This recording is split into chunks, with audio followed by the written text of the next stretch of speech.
नमस्कार विद्यार्थी मित्रांनो. आपण ओशियमच्या पॉइंट्सचे क्लासेस व्हिडिओज बघत होतो.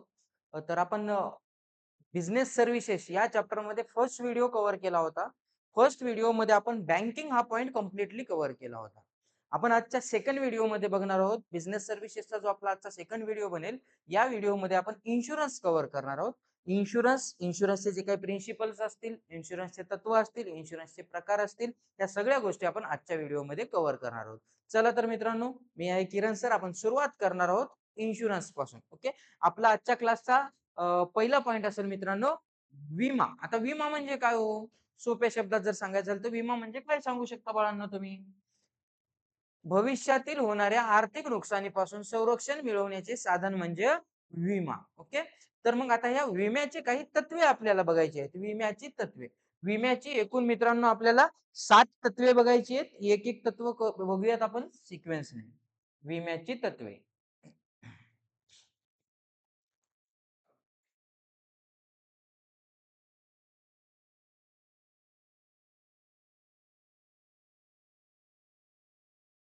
विम्याची तत्वे. तत्वे म्हणजे काय हो? प्रिन्सिपल्स. ओके. म्हणजे विम्याला लागू होणारी जी तत्वे आहेत ती आपण आजच्या क्लासमध्ये बघणार आहोत. ओके. चला बघा, एक एक करून आपण बघायला सुरुवात करूयात. विम्याची तत्वे. एकूण 60 तत्वे बघायची आहेत आपल्याला या ठिकाणी विम्याची. विम्याचं पहिलं तत्व आहे मित्रांनो, एकदम सोपं तत्व आहे पहिलं, परमोच्च विश्वासाचे तत्व. विम्याचं पहिलं तत्व काय आहे?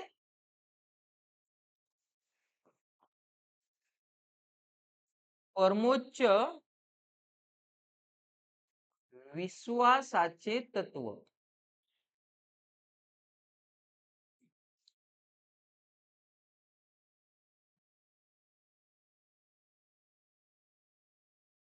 चला मित्रांनो, आपण विम्याची तत्वे बघतोय. त्याच्यामध्ये आपण पहिलं तत्व बघतोय, परमोच्च विश्वासाचे तत्व. एकदा आपण पूर्ण तत्व लिहून घेऊयात मित्रांनो, 7 तत्व. त्यानंतर ते डिस्कस करूयात. दुसरं तत्व आहे आपलं विमा हिताचे तत्व.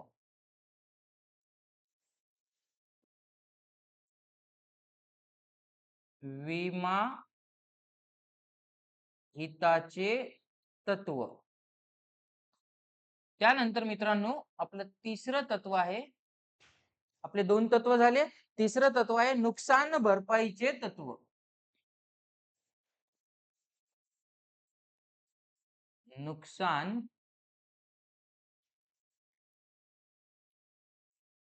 भरपाईचे तत्व. ओके. त्यानंतर आपलं चौथं तत्व आहे मित्रांनो, नुकसान कमी करण्याचे तत्व.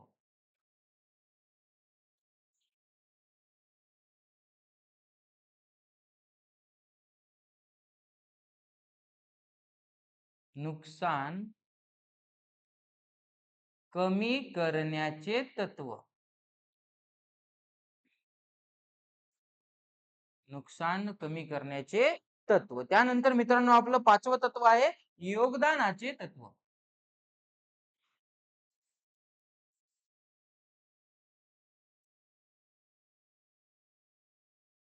योगदानाचे तत्व.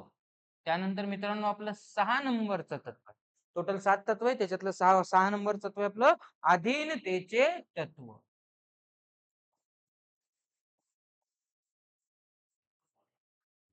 अधीनतेचे तत्व.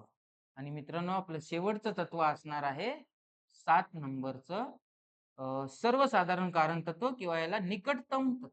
सर्वसाधारण कारण तत्व सुद्धा आपण याला म्हणू शकतो. सर्वसाधारण कारण तत्व. सर्वसाधारण कारण तत्व. ओके. चला मित्रांनो आपण आता डिस्कस करूयात एक एक तत्व. पहिलं तत्व आहे परमोच्च विश्वासाचे तत्व. बघा मित्रांनो, हे तत्व काय म्हणतं, जेव्हा विमा काढला जातो, इन्शुरन्स काढलं जातं, विमा काढताना विम्यामध्ये किती पार्टी असतात, किती पक्ष असतात? 2 पक्ष. एक असतो विमाधारक आणि एक असतो विमा हमीदार. विमाधारक म्हणजे जो व्यक्ती विमा उतरवतोय तो विमाधारक झाला, आणि जो व्यक्ती भरपाईची गॅरंटी देतोय म्हणजे भरपाईची शाश्वती देतोय तो व्यक्ती कोण झाला? विमा हमीदार. विमा हमीदार म्हणजेच कोण? विमा कंपनी. तर या दोघांनाही एकमेकांवर तेवढाच विश्वास असला पाहिजे. दोघांनीही विमा घेताना कुठल्याही गोष्टी लपवल्या नाही पाहिजेत. हे तत्व सांगते परमोच्च विश्वासाचे तत्व, की विमा हमीदाराने विमा घेताना विमाधारकाला विम्याच्या सर्व अटी, शर्ती ज्या काही गोष्टी असतील त्या क्लिअर सांगितल्या पाहिजे आणि विमाधारकाने सुद्धा प्रत्येक गोष्ट क्लिअरली सांगितली पाहिजे विमा हमीदाराला. म्हणजे तुम्ही विमा घेताना समजा एखादी सर्जरी झालेली असेल तर तिथे प्रॉपर एक्सप्लेनेशन द्या तुम्ही. अदरवाईज जर त्या गोष्टी नंतर कळाल्या तर तुमचा क्लेम रिजेक्ट होऊ शकतो. त्यामुळे परमोच्च विश्वासाचे तत्व म्हणतो, या तत्वानुसार विमा हमीदार आणि विमा धारक या दोघांचा एकमेकांवर पूर्ण विश्वास असला पाहिजे आणि दोघांनीही एकमेकांपासून कुठलीही माहिती लपवली नाही पाहिजे. पुढचं तत्व आहे मित्रांनो आपलं, हे पहिलं झालं आपलं परमोच्च विश्वासाचे तत्व. दुसरं आहे विमा हिताचे तत्व. हिताचे तत्व काय म्हणते, की विमा काढताना त्या विषय बाबीमध्ये विमा धारकाचं काहीतरी हित असलं पाहिजे. म्हणजे समजा माझी एखादी प्रॉपर्टी आहे आणि त्या प्रॉपर्टीचं नुकसान झालं, तर मग ते नुकसान माझं असलं पाहिजे ना. म्हणजे त्या प्रॉपर्टीत माझा काहीतरी इंटरेस्ट असला पाहिजे. त्या प्रॉपर्टीमध्ये माझं काहीतरी हित असलं पाहिजे. तर विमा हिताचे तत्व काय म्हणतं मित्रांनो, ज्या विषय बाबीचा किंवा ज्या गोष्टीचा आपण विमा काढलाय, त्या गोष्टीमध्ये आपलं आर्थिक हित, शब्दावर फोकस द्या मित्रांनो या. कोणतं हित असलं पाहिजे म्हणताय आपलं? आपलं आर्थिक हित असलं पाहिजे त्या विषय बाबीमध्ये त्या तत्वानुसार. तर कोणत्या तत्वानुसार? विमा हिताच्या तत्वानुसार विषय बाबीमध्ये विमाधारकाचं आर्थिक हित असणं गरजेचं आहे. त्यानंतर मित्रांनो पुढचं तत्व आहे नुकसान भरपाईचे तत्व. आता हे तत्व काय म्हणतं? विमाधारकाला नुकसान भरपाई दिली जाईल, पण कधी? जर विमाधारकाने वेळोवेळी विम्याचे हप्ते भरले असतील तरच. म्हणजे नुकसान भरपाईचे तत्व म्हणतं, की जर विमाधारकाने वेळोवेळी विम्याचे हप्ते भरले असतील, तर विमा हमीदार म्हणजेच विमा कंपनी भरपाई देण्यासाठी बांधील असते. कंपल्सरी भरपाई द्यावीच लागेल. त्यानंतर चौथं तत्व आहे नुकसान कमी करण्याचे तत्व. चौथं तत्व कोणतं आहे आपलं मित्रांनो? नुकसान कमी करण्याचे तत्व. ओके. आता हे तत्व काय म्हणतंय बघा. नुकसान कमी करण्याची जबाबदारी कुणाची असली पाहिजे? तर विमा धारकाची असली पाहिजे. नुकसान कमी करण्याची, समजा फॉर एक्झाम्पल माझी एखादी प्रॉपर्टी आहे, त्या प्रॉपर्टीचा मी अग्निविमा काढलेला आहे. माझ्या समोर प्रॉपर्टी जळते, मी मस्त चेअर टाकून बसलोय. प्रॉपर्टी म्हणजे ती आग विझवण्याचा प्रयत्न करत नाही किंवा कुठलं पाऊलच उचलणार नाही मी, की नुकसान कमी कसं करावं. तर मग अशा टाइमला जर ही गोष्ट विमा हमीदाराच्या म्हणजेच कंपनीच्या जर निदर्शनात आली, तर तुमच्या विम्याचा जो दावा करताय, तुम्ही जो क्लेम करताय तो रिजेक्ट होऊ शकतो. त्यामुळे हे तत्व काय म्हणते नुकसान कमी करण्याचे तत्व, की विमा धारकाने म्हणजे जो व्यक्ती विमा घ्यायलाय त्या व्यक्तीने स्वतः नुकसान होईल तेवढं कमी कसं झालं पाहिजे यासाठी उपाययोजना केल्या पाहिजे. म्हणजे जसं की आग लागली तर स्प्रिंकलर बसवून ठेवणे, फायर एक्सटिंग्विशर्स बसवून ठेवणे, आग लागली तर प्रॉपर उपाययोजना तयार करून ठेवणे. म्हणजे नुकसान कमीत कमी कसं होईल याची जिम्मेदारी कुणावर आहे मित्रांनो? स्वतः विमा धारकावर याची जिम्मेदारी असते. पुढचं तत्व आहे योगदानाचे तत्व. आता हे तत्व कधी लागू होतं बघा योगदानाचे, जर विम्याची रक्कम खूप मोठी असेल. समजा 100 कोटी रुपयाची विम्याची नुकसान भरपाईची रक्कम आहे. मग अशा टाइमला एकाच कंपनीने जर एवढी नुकसान भरपाई करायची म्हटलं तर खूप मोठा बोजा होईल एकाच कंपनीवर. खूप जास्त बर्डन होऊ शकतं. मग अशा वेळेस काय केलं जातं, समजा आपल्या मालमत्तेचे मूल्य किंवा आपण ज्या विषय बाबीचा ज्या गोष्टीचा विमा काढतोय, या गोष्टीचे जर मूल्य खूप जास्त असेल, याची व्हॅल्यू खूप जास्त असेल, तर अशा वेळेस काय केलं जातं मित्रांनो, एकापेक्षा जास्त विमा कंपन्यांकडे विमा उतरवला जातो. एकापेक्षा जास्त विमा हमीदारांकडे विमा उतरवला जातो. फॉर एक्झाम्पल 2 कंपन्या आहेत. एक आहे आर आणि एक आहे यस. ओके. आपण आर कंपनीकडे 60% चा विमा उतरवला आणि यस कंपनीकडे उरलेल्या 40% चा. समजा नुकसान झाली आणि 100% नुकसान झाली. किती पर्सेंट? 100%. मग आता भरपाई करताना आर कंपनी तुम्हाला 60% ची भरपाई करून देईल आणि येस कंपनी 40% ची, किंवा हे दोन्हीपैकी एखादी कंपनी पूर्ण 100% देईल आणि दुसऱ्या कंपनीकडून तेवढे पैसे वसूल घेण्याचा, तिला वसूल करून घेण्याचा त्या कंपनीला अधिकार दिलेला आहे. त्यानंतर आहे मित्रांनो अधीनतेचे तत्व. 6 नंबरचं तत्व कोणतं आहे मित्रांनो आपलं? अधीनतेचे तत्व. चला बघूया ते अधीनतेचे तत्व काय म्हणतं. अधीनतेचे तत्व कधी लागू होतं बघा, प्रत्येक वेळेस लागू होणार नाही. जर नुकसान भरपाई केल्याच्या नंतर त्या मालमत्तेचे काही मूल्य शिल्लक राहत असेल तरच हे तत्व लागू होतं. उदाहरण देतो तुम्हाला. फॉर एक्झाम्पल, तुमची एक बाईक आहे, चोरीला गेली. तुम्ही त्याचं इन्शुरन्स काढून ठेवलं होतं, विमा उतरवून ठेवला होता. बाईक चोरीला गेली, पोलीस स्टेशनला कंप्लेंट केली, पंचनामा झाला, सगळ्या गोष्टी झाल्या. विमा कंपनीने तुम्हाला नुकसान भरपाईपोटी पैसे सुद्धा देऊन टाकले. 2 महिन्याच्या नंतर पोलीस स्टेशनला ती बाईक आली, म्हणजे सापडली बाईक. ओके. मग 2 महिन्याच्या नंतर तुम्ही गेलात आणि ती बाईक मागतायत. तर ती बाईक तुम्हाला दिली जाणार नाही. तर ती बाईक कुणाला दिली जाईल? त्या बाईकवर, त्या गाडीवर, मोटारसायकलवर कुणाचा मालकी हक्क सिद्ध होईल आता? विमा कंपनीचा. म्हणजे हे योगदानाचे नाही मित्रांनो, अधीनतेचे तत्व काय म्हणतं? नुकसान भरपाई केल्याच्या नंतर त्या मालमत्तेचे जर काही मूल्य शिल्लक राहत असेल, तर त्याच्यावर मालकी हक्क किंवा त्याचा ताबा कोणाकडे जातो? विमा कंपनीकडे, म्हणजेच विमा हमीदाराकडे दिला जातो. चला पुढे जाऊयात मित्रांनो. सर्वसाधारण कारण तत्व. पुढचं काय आहे हो?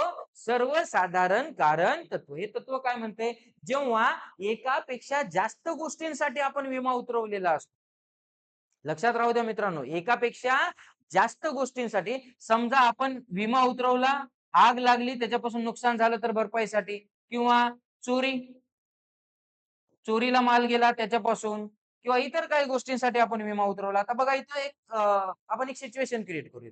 समजा फॉर एक्झाम्पल, घरामध्ये चोरी झाली. जाताना चोरांनी काय केलं? आग लावून दिली घराला. चोरांनी काय केलं? घराला आग लावून दिली. चोरी करायला चोर आले होते घरामध्ये, पण तुमचे लॉकर एवढे मजबूत होते, की चोरांना समजा तुमच्या त्या काही गोष्टी सापडल्याच नाही तिथे. मग थोडस रागाच्या भरामध्ये चोरांनी घरांना आग लावून टाकली. मला सांगा, नुकसान चोरीमुळे झाले का आगीमुळे?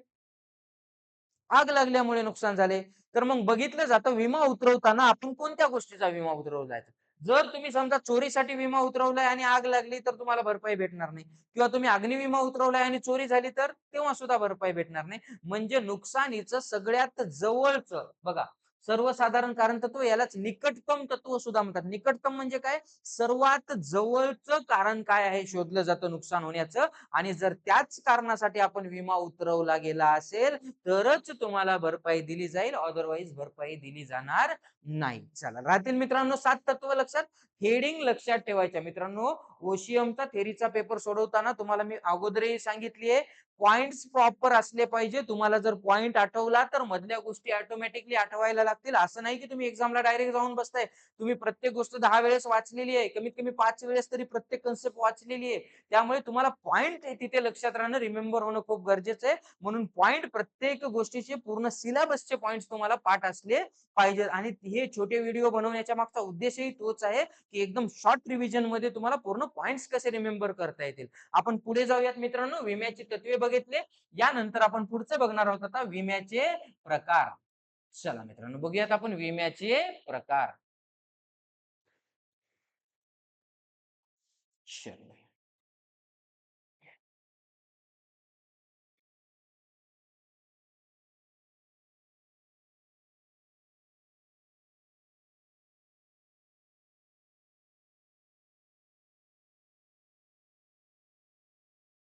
तसे विम्याचे बरेच प्रकार आहेत मित्रांनो, पण आपल्याला मुख्य 3 प्रकार शिकायचे आहेत विम्याचे. आपल्या सिलेबसला जे असणार आहेत. सध्या वेळ नाही दुसऱ्या गोष्टींवर डिस्कशन करण्याची. कारण वेळ खूप काय आहे मित्रांनो, या ठिकाणी आपल्याकडे कमी आहे. अ, आता वर्षभर अभ्यास केला ठीक आहे. त्यामुळेच तर मी नेहमी म्हणतो मित्रांनो, वर्षभर अभ्यास करा, वर्षभर अभ्यास करा. नाहीतर आपल्यावर काय वेळ येईल? जे विद्यार्थी वर्षभर अभ्यास करत नाहीत, एक्झामच्या टाइमला अभ्यासाला लागतात, त्यांच्यासाठी एक शेअर आहे मित्रांनो माझ्याकडे. काय आहे बघा तो. अ, हमें तो पढ़ाई ने लूटा, हमें तो पढ़ाई ने लूटा, इश्क में कहा दम था. हमें तो पढ़ाई ने लूटा, इश्क में कहा दम था. सिलेबस इतना बड़ा है, लेकिन हमारे पास टाइम बहुत कम था. मग अशी शायरी तुम्हाला लागू होऊ नये, यासाठी तुम्हाला वर्षभर ते प्रत्येक गोष्टी काय कराव्या लागणार आहेत? पाठ करत राहाव्या लागणार आहेत. नाहीतर ऑन टाइमला तुमच्याकडे सिलेबस खूप मोठा राहील आणि वेळ काय असेल, खूप कमी असेल. चला तर आता जास्त वेळ वाया घालू नये. एक्झाम 4 दिवसावर आलेली आहे. आपण पुढे जाऊयात मित्रांनो. विम्याचे प्रकार बघणार आहोत. एकूण विम्याचे 3 प्रकार बघायचे बाळांनो आपल्याला. विम्याचे किती प्रकार पाहणार आहोत आपण? 3 प्रकार पाहणार आहोत. विम्याचा पहिला प्रकार आहे आपला जीवन विमा. जीवन विमा.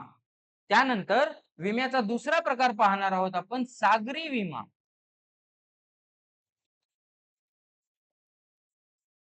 सागरी विमा. आणि त्यानंतर विम्याचा शेवटचा प्रकार पाहणार आहोत आपण अग्नी विमा. अग्नी विमा. ओके. बघा मित्रांनो, जीवन विमा कशासाठी असतो? जीविताच्या होणाऱ्या हानीपासून भरपाई मिळवण्यासाठी जीवन विमा उतरवला जातो. भविष्यात होणारी जीविताची जी हानी असेल त्याच्यापासून भरपाई मिळवण्यासाठी, तसं जर माणसाच्या आयुष्याची किंमत होऊच शकत नाहीये, तसं विम्यामध्ये सुद्धा सांगितलेलं आहे की नुकसान भरपाई ही माणसाच्या आयुष्याची होऊ शकत नाही, पण एक फायनान्शियल स्टेबिलिटी असावी म्हणून जीवन विमा असतो. सागरी विमा, समुद्री मार्गाने ज्या वाहतुकी होतात त्या ठिकाणी सुद्धा नुकसान होण्याची खूप शक्यता असते, तर त्या ठिकाणी आपल्याला सागरी विमा विमा शिकायचा आहे. अग्नी विमा, गोडाऊन मध्ये, दुकानमध्ये आपल्या वेगवेगळ्या प्रॉपर्टीना आग लागू शकते, आगीपासून नुकसान होऊ शकतं. मग त्यासाठी आपल्याला कुठला विमा आहे मित्रांनो?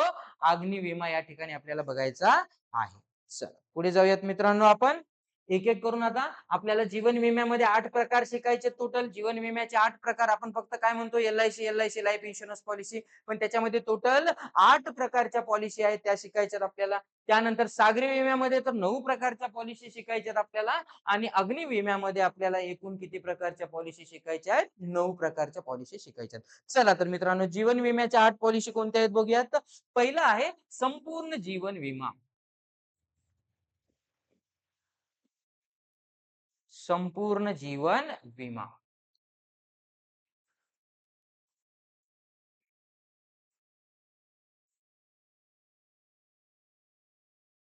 संपूर्ण जीवन विमा अगोदर लिहून घेऊयात मित्रांनो, नंतर डिस्कशन करूयात. त्यानंतर मित्रांनो, दुसरी पॉलिसी आहे आपली एंडोमेंट पॉलिसी.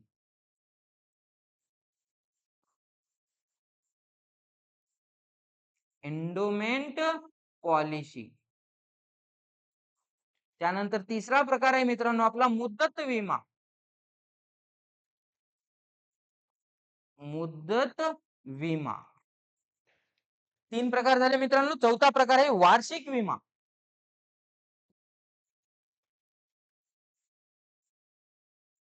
वार्षिक विमा. पाचवा प्रकार आहे मित्रांनो आपला पैसे परतफेड विमा. पैसे परतफेड विमा. सहावा प्रकार आहे मित्रांनो आपला बाल विमा. बाल विमा. त्यानंतर सातवा आहे एक जहाज विमा, नाही सॉरी मित्रांनो, इथे निवृत्ती वेतन योजना आहे. पुढचा आहे आपला सेवा निवृत्ती विमा.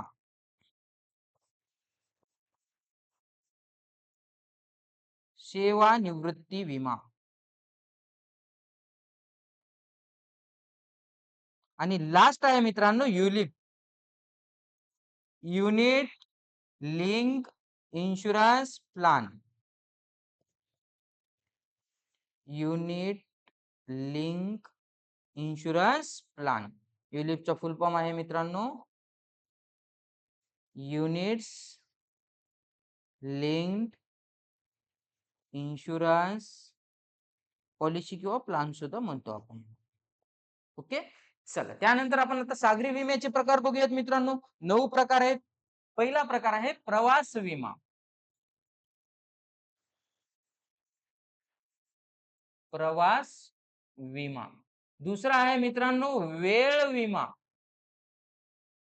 वेळ विमा. तिसरा आहे मित्रांनो मिश्र विमा. मिश्र विमा. चौथा प्रकार आहे मित्रांनो ब्लँकेट विमा. चौथा कोणता आहे आपला? ब्लँकेट विमा.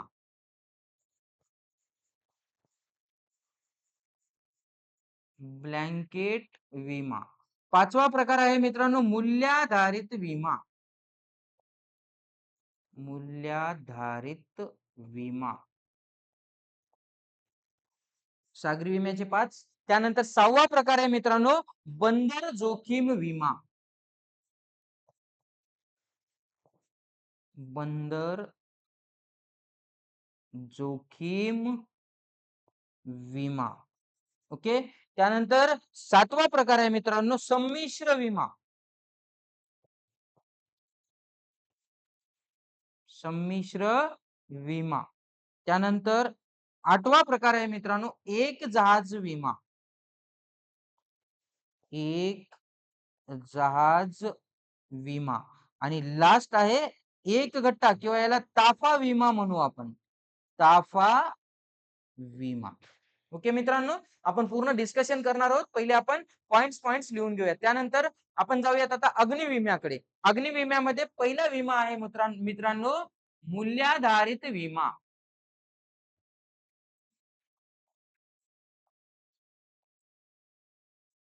मूल्याधारित विमा. दुसरा आहे मित्रांनो सरासरी विमा.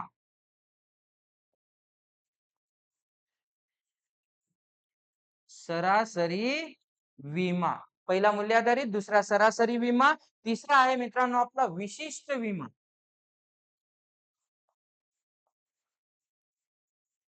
विशिष्ट विमा. चौथा आहे मित्रांनो तरल विमा. तरल विमा. ओके. चौथा तरल विमा आहे. त्यानंतर मित्रांनो आपला 5वा विमा आहे अधिकतम विमा.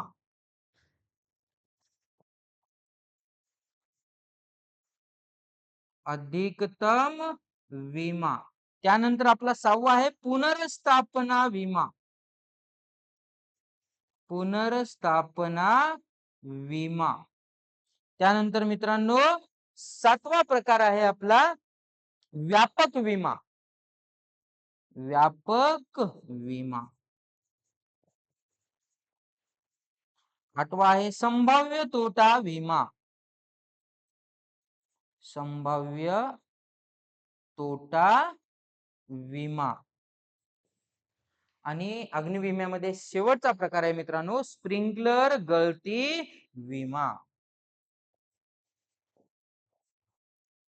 स्प्रिंकलर गळती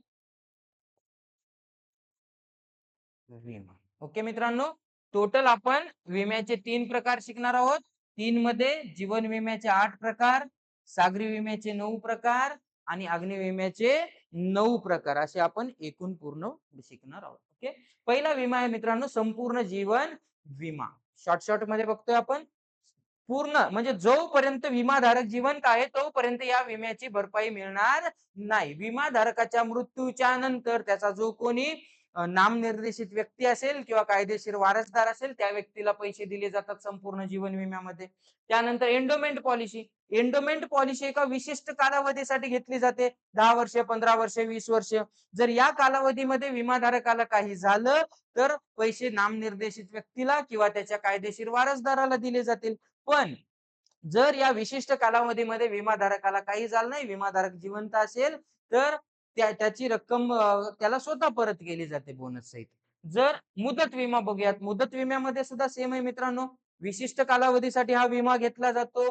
त्या मुदती दरम्यान जर विमाधारकाला काही झालं तर पैसे नामनिर्देशित व्यक्ती किंवा कायदेशीर वारसदाराला दिले जातील. पण मुदत विम्यामध्ये मित्रांनो जर त्या विशिष्ट कालावधीमध्ये विमाधारकाला काही झालं नाही, विमाधारक हयात असेल तर पैसे परत भेटणार नाहीत. म्हणजे एंडोमेंट पॉलिसीमध्ये त्या विशिष्ट कालावधीमध्ये जर विमाधारकाला काही नाही झालं तर पैसे स्वतः त्याला भेटणार होते, पण मुदत विम्यामध्ये तसे भेटणार नाहीये. त्यानंतर वार्षिक विमा मित्रांनो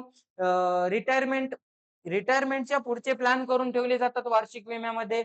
म्हणजे एका विशिष्ट कालावधीपर्यंत आपण विमा घेतो आणि त्या कालावधीच्या नंतर आपल्याला एक प्रकारची पेन्शन यायला सुरू होते. पैसे परतफेड विमा नावातच दिले पैसे परतफेड विमा. हा विमा सुद्धा विशिष्ट कालावधीसाठी घेतला जातो. त्या विशिष्ट कालावधीमध्ये जर काही झालं तर वारसदाराला नामनिर्देशित व्यक्तीला पूर्ण बोनस सहित पैसे भेटतात. पण काही नाही झालं तर जेवढी रक्कम भरली तेवढी रक्कम भेटत नाही मित्रांनो, कमी रक्कम दिली जाते पैसे परतफेड विम्यामध्ये. त्यानंतर बालविमा मुलांच्या भविष्यासाठी, मुलांच्या उच्च शिक्षणासाठी किंवा त्यांच्या भविष्यातील तरतुदीसाठी बालविमा घेतला जातो. मुले जन्माला आल्यापासून या प्रकारचा विमा घेतात. त्यानंतर सेवानिवृत्ती विमा पेन्शनचा आहे. रिटायरमेंट नंतर तुम्हाला पेन्शनसाठी हा विमा आहे आणि युलिप ही खूप महत्वाची पॉलिसी आहे मित्रांनो. युलिप ही एक अशी पॉलिसी आहे, की तुम्हाला विम्याचं संरक्षण तर देणारच आहे. पण विम्याच्या संरक्षणासोबत तुम्हाला गुंतवणुकीचा सुद्धा पर्याय दिला जातो. युलिप म्हणजे काय? Unit link insurance plan. म्हणजे तुम्ही जे इन्शुरन्स कंपनीला पैसे देणार आहेत, त्यातले काही पैसे तुमच्या इन्शुरन्सच्या सेफ्टीसाठी येणार आहे आणि तुमचे बाकीचे पैसे कंपनी मार्फत इन्व्हेस्ट केले जातील. चला मित्रांनो, पुढे जाऊयात आपण सागरी विम्यामध्ये. प्रवास विमा. बघा, प्रवास विमा काय असतो? जोपर्यंत जहाजाचा प्रवास चालू आहे, तोपर्यंत जर जहाजाला काही नुकसान झालं किंवा जहाजातील व्यक्ती असतील, माल असतील, यांचं काही नुकसान झालं तरच भरपाई दिली जाते प्रवास विम्यामध्ये. म्हणजे प्रवास. त्यानंतर वेळ विम्यात कसं असणार आहे मित्रांनो, एक विशिष्ट वेळ निर्धारित केला जाणार आहे. समजा 2 महिने 3 महिने तुमचा एक पिरियड निश्चित केलाय. जर त्या पिरियड मध्ये तुमच्या जहाजाला काही नुकसान झालं तरच भरपाई दिली जाईल. समजा तुमचा 3 महिन्यासाठी विमा उतरवला होता, जहाज पोहोचायला 3.5 महिने लागले आणि 3 महिने झाल्याच्या नंतरच्या शेवटच्या दिवसामध्ये ऍक्सिडेंट झाला, भरपाई मिळेल का? मिळणार नाही. इथे एक ऑप्शन आहे मित्रांनो, वेळ विम्यासोबत ना एक अधिकतम विमा असतो. म्हणजे किंवा आपण ज्याला एक ऑप्शन दिला जातो सोबत. जर तुम्ही तो घेतला तर विमा हप्ता थोडासा जास्त पडेल, पण तुम्हाला तो वेळ वाढवून भेटतो. त्यानंतर मिश्र विमा काही नाही मित्रांनो. प्रवास विमा आणि वेळ विम्याचं बेनिफिट एकाच विम्यात दिले. मिश्र विमा. ब्लँकेट. ब्लँकेट या शब्दाचा अर्थ काय मित्रांनो? संपूर्ण. ब्लँकेट म्हणजे काय मित्रांनो? संपूर्ण विमा सुद्धा म्हटलं जातं ब्लँकेट विम्याला. म्हणजे विम्याचे सर्व संरक्षण एकाच विम्यात दिले जातात, तो आहे ब्लँकेट विमा. मूल्याधारित विमा. मूल्याधारित विमा कधी काढला जातो? विषय बाबीचे मूल्य काढणे अवघड जाते. मूल्याधारित विमा कधी काढला जातो? समजा आपल्या जहाज आहे, जहाजात खूप सारा माल आहे, गुड्स आहेत. मग त्याची आता व्हॅल्यू करत बसणं अवघड आहे. तर मग विमाधारक आणि विमा हमीदार दोघे एकत्र येतात आणि एक मूल्य ठरवतात. त्या मूल्यावर विमा उतरवला जातो. म्हणजे बाजार मूल्य विचारात न घेता जो विमा उतरवला जातो, तो आहे मूल्याधारित विमा. त्यानंतर आहे मित्रांनो बंदर जोखीम विमा. बंदर जोखीम. बंदर म्हणजे काय हो? बेट. जोपर्यंत जहाज नांगर टाकलेल्या अवस्थेत आहे, म्हणजे थांबलेलं आहे जहाज बेटावर आणि थांबलेल्या जहाजाला जर काही नुकसान झालं तर त्याची भरपाई बंदर जोखीम विम्याअंतर्गत दिली जाते. चालू जहाजात जर झालं तर मग हे वेळ विमा, प्रवास विमा, मिश्र विमा, बाकीचे विमे आहेत आपल्याकडे.